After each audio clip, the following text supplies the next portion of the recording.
Motivation is a huge key for a lot of people in this world, including people in U of D, Jesuit High School and Academy, including myself. In my freshman year, I was really worried about me making the freshman baseball team because I found out that there were like 40 people trying out, and that there was a lot of outfielders, including me, a lot of pitchers, including me, and so I was really scared at first. But then I met this kid called Daidai Otaka, and then he motivated me to become a better baseball player. Now, in the academy, I had no success whatsoever. I mean, I did have some, but once I fell into a bad slump, there was no way that I could get out of the hole. But I guess that Daidai taught me how to get out of that hole, because you have to be motivated. No matter how deep you get in the hole, there's always a way to come back. And Daidai, he always had faith in me that I could make the baseball team if I motivated myself and I could practice. And so every other weekend and such, in off season, we practiced together and we trained hard. And that's why I made the freshman baseball team and the JV baseball team, because he taught me how to become a motivated baseball player and a student at U of D. And that's why motivation is such a strong thing for us humans. Now, what is motivation? Motivation is something that drives you to do something. It doesn't matter if it's positive or negative. Even if it's a negative thing, like, doesn't matter. But motivation is more for positive, in fact, like, I'm going to get an A on this test, or I will make the baseball team, I will hit a home run, whatever. Athletes always have a motivation. Now, I'm going to relate motivation to a lot of athletes because I think athletes use motivation the most, more than students, like a lot of kids I know here at U of D. Now, there's two Olympic athletes a few years ago who just shocked the world. Usain Bolt and Michael Phelps. Usain Bolt, obviously the fastest man who ever lived on the planet. Michael Phelps, arguably the greatest swimmer who ever lived on the planet. Now, Usain Bolt and Michael Phelps, the way they motivate themselves before their each match or game is different. Usain Bolt always has fun with his friends. He always jokes around. He puts the camera, does his signature move. But once in the finish line, bam, that's when his game starts. And not until the last second. That's just how he prepares, and that's how he motivates himself, to have fun. Michael Phelps, he's different. Michael Phelps always has his beats, headphones on, always listening to music, and always tries to not get distracted by the media as much as possible, and from the fans as much as possible. And there are two different types of people, and whatever motivates you to do better, that's what you should do. It doesn't matter if you're just fooling around or being serious. Whatever helps you become better or perform better, that's what you should be doing. And like kids at school at U of D, like I've known kids, there's a lot of kids who has 4.0s, first honors, and a lot of them are different on how they motivate themselves on to get the high grades.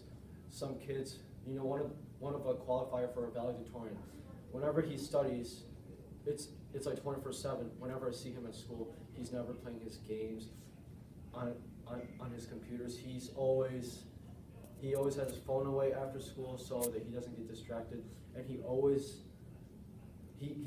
just constantly doing schoolwork so that he wants to get into a better college and wants to get better grades. And that's how he motivates himself, to distract him from the things that he will get distracted from. And now there's kids who gets high grades but doesn't do anything, like Usain Bolt. There's kids who's just naturally smart. They don't have to study, they don't have to prepare for the ACT and get 30s. Whatever motivates you and whatever prepares you to do better, it doesn't matter if it's putting your phone away, playing with your phone, playing video games. Everything will lead you to success, and whatever helps you be successful should be what you should be doing. And another story is that there were two kids that I knew who were also trying out for the varsity baseball team this year. I got cut, but I was motivated every day to be there because I didn't have time besides baseball. But one kid, I know that he got cut from the freshman baseball team and the JV baseball team, and he really wanted to make varsity team. But he went up in the weight room. He always went to practice with the varsity kids, but he didn't make the team because even though he was there, he didn't do it with the purpose.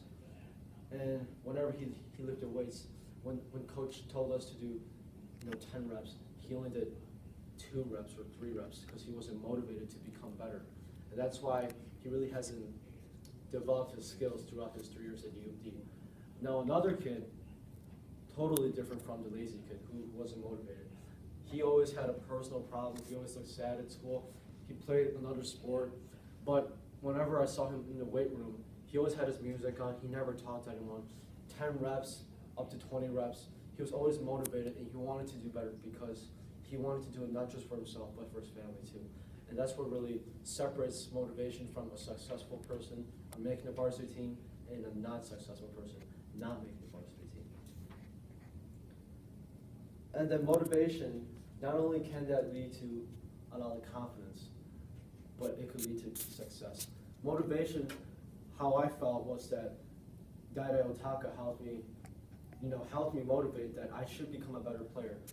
And then when I went to the baseballs in the real game, I felt that that there's nothing that can stop me, and that's where I really felt confidence, and that's where I felt that that everything was in my control. Now, after my baseball life, I realized that there were kids at U of D, not just athletes, but school too, who wasn't motivated to do better. Like not just kids who get 4.0s, but the kids who transferred. I think that really affected me. Like I knew a lot of kids who transferred. I knew them personally really well, but when I talked to them, they were like, I don't think I could do so well at this school, and I think I'm gonna lose. And then people, I think I realized that only the strong ones are the real motivated ones. I want to do better. I want to get better grades. But the ones who transfer are the ones who say and collapse, I'm not gonna make it. Like I'm not gonna be able to succeed. And that's what really separates the successful ones and the not successful ones. Motivation is that if you want to do better, you strive yourself to do better. But if you give up on your way, you're the weak one, and that's why you transfer. And that's what really separates